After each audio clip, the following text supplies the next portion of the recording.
Esta mañana, 11 de septiembre, en el Consejo Argentino de Relaciones Internacionales, disertó el expresidente de Chile, Eduardo Frei, y actual postulante a la presidencia. La primera reflexión, yo suelo asistir con alguna regularidad a las presentaciones que se hacen, y el aplauso cerrado y prolongado que coronó la disertación del expresidente Frei no es usual. Realmente me parece que estuvo de acuerdo con la calidad de la exposición. Muchas gracias por estar acá, por acompañarnos. Sé que tiene una agenda muy apretada. Y la primera pregunta que quisiera hacerle es, 11 de septiembre, se conmemora la fecha del infausto golpe de Estado en Chile. Golpe de Estado que, bueno, año 73, yo tenía 20 años, en Argentina fue sumamente lamentado y seguido muy de cerca. Usted hizo una reflexión hoy acerca de la lectura. Usted utilizó la expresión que a mí me llamó la atención, que es como una historia que nunca termina de cerrar, ¿no? ¿Qué reflexión le deja estos años transcurridos? Mire, lo más importante es recordar una fecha que es una fecha de muchos recuerdos, mucha historia, muchas vivencias para muchas miles de personas. Y que no termina de cerrarse porque hace poco vimos casos emblemáticos de personas que fueron asesinadas o que fueron torturadas o que desaparecieron, que a pesar de los años los procesos siguen abiertos y los procesos se siguen completando. Y lógicamente que en un día como hoy seguramente va a haber mucha gente que va a estar haciendo este mismo recuerdo. Porque lo que pasa es que Chile era un país que no estaba acostumbrado a estas situaciones. No había tenido historias de golpes, no había tenido historias de dictadura, no había tenido cuartelazos, o sea, había sido un continuo democrático muy profundo. Entonces, el desgarro fue muy grande y muy prolongado, porque fueron 17 años. Y entonces, hoy día, todavía vemos casos que aparecen, que se aclaran.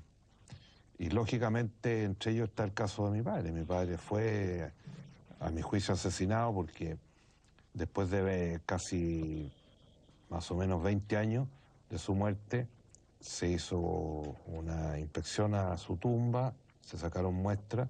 ¿La raíz médico intervino en eso? Él fue el que lo operó en la primera oportunidad. Fue una peritonitis oficial. Fue una hernia al hiato, fue hernia de hiato. lo que tenía. Y resulta que el ministro que ha acumulado todos los casos en Chile que tienen que ver con gases botulínicos, o en fin, todo lo que tiene que ver con los laboratorios clandestinos donde se producían este tipo de productos. Berríos era, ¿no?, uno de los personajes. Era uno de los químicos de Ríos, que fue el que inició la fabricación de estos productos. ¿Él trabajaba para la Dirección de Inteligencia chilena? Claro. La DINA. La DINA. Y después para el DINA, del Ejército. Y él fue sacado de Chile, murió en Uruguay. De circunstancias extrañas, ¿no? Extrañas, y finalmente se abrió un proceso al que nosotros no hicimos parte, y se aclaró absolutamente. O sea, es un caso que hoy día está ya en sentencia, se sabe quién lo sacó, cómo lo sacaron, quién lo mató en Uruguay. Hay películas que se han hecho sobre ese tema. Presidente, y su padre fue inoculado, se supone, con alguna sustancia química externa. Cuando el ministro hace la investigación y va al cementerio, no hizo lo que llamamos nosotros una exhumación, en el sentido de que sacó los restos y los llevó, digamos, al servicio médico legal, sino que lo hizo todo en el mismo lugar del cementerio. Y esas muestras demuestran que hay restos de gas mostaza y restos de talio en el cuerpo.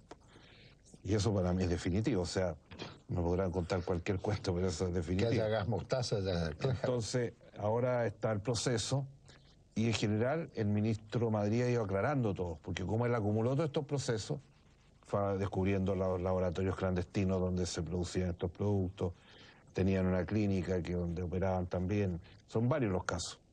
Y otros seguramente que murieron en extrañas circunstancias que nunca se supo, porque de repente con estos gases la gente tenía reacciones extrañas o infarto, en fin, cosas que nunca, muchos casos nunca se va a saber, digamos, cuál es la... Su padre murió en el 82, ¿no? El 82. ¿A qué edad? Tenía 71 años. Su oposición al régimen de Pinochet era una oposición franca, ostensible. Así es. El año 80, para el plebiscito que llamó la dictadura, él hizo un acto, un meeting, y se jugó entero contra el plebiscito constitucional, entre comillas, porque era sin registros electorales, sin nada, digamos. O sea, pero él se jugó y fue la primera vez que después del 73 hubo una gran concentración política y ahí se llamó a la unidad de todas las fuerzas progresistas de Chile, a la unidad de todos los que estuvieran dispuestos a retornar a la democracia, y ahí se inicia un proceso. Topó con Pinochet. Ahora, hablando del plebiscito constitucional, he leído que una de sus proclamas en campaña es revisar la Constitución vigente. Básicamente, ¿en qué cuestiones? Nosotros hemos llegado a esta conclusión porque si empezamos a hablar del sistema electoral, encontramos que el sistema electoral, aunque no está inmerso en la Constitución, sí establece las leyes electorales que tienen que tener un quórum constitucional. Por lo tanto, hay que tener 2/3 de los votos, cosa que sabemos que es posible en una democracia.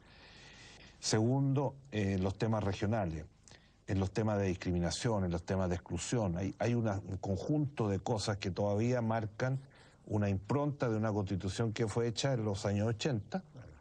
Usted la llama la constitución de la época del miedo. Del miedo, del temor, más que de las libertades, de las prohibiciones, claro. Más que de los derechos ciudadanos, es de los deberes ciudadanos. Entonces, se le han hecho muchas reformas en el periodo del presidente Erwin, en mi gobierno, y el presidente Lagos, que intentó hacer una gran reforma el año 2005, que terminó con algunos enclaves todavía, ¿no es cierto?, la inamovilidad de las comandantes en jefe y una serie de cosas de ese tipo.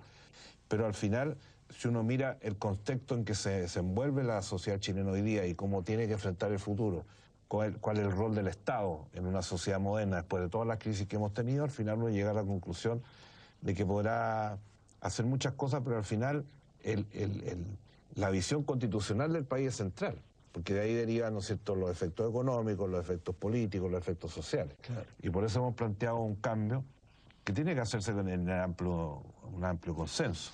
Ese es el tema. Presidente, y